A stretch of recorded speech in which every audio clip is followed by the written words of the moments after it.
In 1995, we had a horrific thing happen in downtown Oklahoma City, which was the bombing of the Alfred P. Murrah building. What happened as a result of that is like a story where you have something awful happen. It's the silver lining in a black cloud. And something really great happened in Oklahoma City. We became a better place. We developed what the world began to call the Oklahoma Standard, which was this notion about what it takes for a community to come together to support one another in the time of need. Very important and special event, I believe, albeit horrific, to happen in Oklahoma City. It transformed us in many, many ways. The result of that was some 400 buildings were damaged by that bombing. Thousands, tens of thousands of windows were broken in downtown, and it affected an area nearby called Automobile Alley. And for those of us that have been in Oklahoma City all of our lives, we didn't really know what Automobile Alley was. That name was a historic name. We only learned afterwards of its significance. But Broadway had become sort of a rundown part of the community.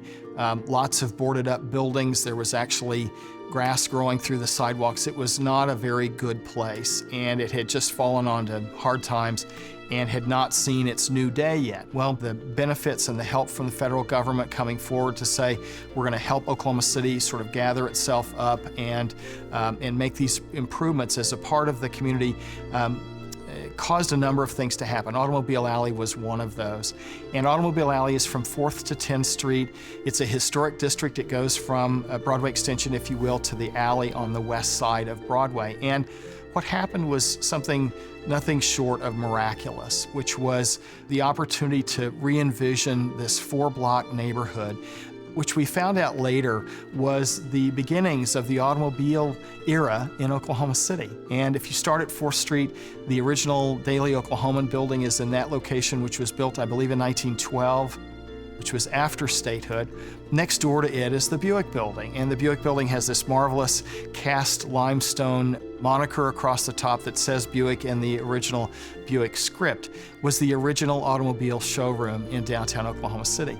And it was built in 1911 and was a very exciting beginning for the automobile in downtown. So the Buick building, among other many buildings, there were some 57 automobile-related buildings on Automobile Alley during its heyday, from really the early 1900s until the 1960s. And we've had the opportunity to watch Automobile Alley be reinvented.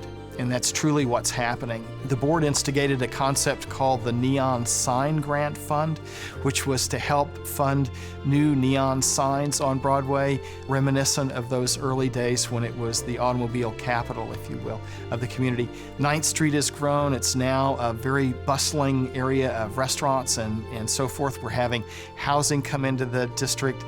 Automobile Alley is one of those wonderful neighborhoods that has developed as a result of the 1995 event and become something really special.